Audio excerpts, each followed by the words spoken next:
turabasuhuje kandi tubahaye ikaze ku mwanya wahariwe iteganyagihe mugiye kugezwaho na Francine Musanganire. Muri rusange ikirere cy'u Rwanda cyaranzwe n'izuba ryari ryinshi ugereranyije n'ibicu byari biriho, ariko ku masaha yo ku gicamunsi ibicu byakomeje kugenda byiyongera ndetse bigaragaramo ibiremereye, bikaba byatanze imvura mu mujyi wa Kigali. Mu ijoro rero dukurikije ko ibi bicu bikomeje kugenda byiyongera, turateganya imvura, ariko cyane cyane ikaba iri buboneke mu majyaruguru y'igihugu, mu burengerazuba ndetse no mu majyepfo. Ejo rero mu gitondo tuzakomeza kugira ibicu bizaba ari byinshi bitewe nuko ubuhere bw'umwuka buzaba ari bwinshi cyane cyane mu gice cy'intara y'Iburasirazuba.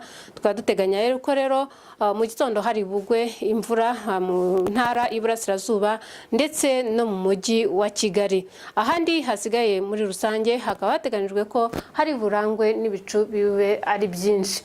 Nkuko rero tumaze kubabwira, mu masaha ya mu gitondo mu Burasirazuba ndetse no mu mujyi wa Kigali hateganijwe imvura, no kuvuga hagati ya saa 12 za mu gitondo ndetse na saa 6.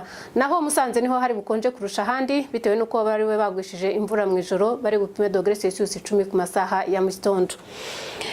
Ku masaha ku gicamunsi rero iyi mvura ibicu bizakomeza kwiyongera ndetse bigaragaremo ibiremereye bitewe nuko dufite isangano ry'imiyaga riherereye mu gice cya Kongo ndetse n'ubuhere bw'umwuka uhagije.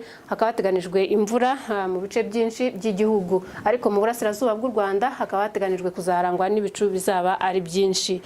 Naho muri Afurika y'Iburasirazuba naho mu mijyi yaho imyinshi hateganijwe imvura ku munsi w'ejo, aho ni Bujumbura, Kampala, Nairobi, Dar es Salaam ndetse na Entebbe, hose hateganijwe imvura nkeya. Hanze ya Afurika y'Iburasirazuba reka turebe no mu yindi mijyi yo hirya no hino muri Afurika, turebe naho uko ikirere cyaho giteganijwe. Mu majyaruguru ya Afurika muri iyi minsi ugereranyije na mu bindi bice bya Afurika ho harakonje. Aho rero ni muri Algeria hazapimirwa dogere Celsius 17 nubwo hazaba hari izuba. Addis Abeba muri Ethiopia hazarangwa n'ibicu bizaba ari byinshi, ariko nta mvura iteganijweyo. Izuba rero riteganijwe kuza kurasa saa 11:57 za mu gitondo, rirenge saa 12:05 z'umugoroba. Tubifurije kugira ijoro ryiza.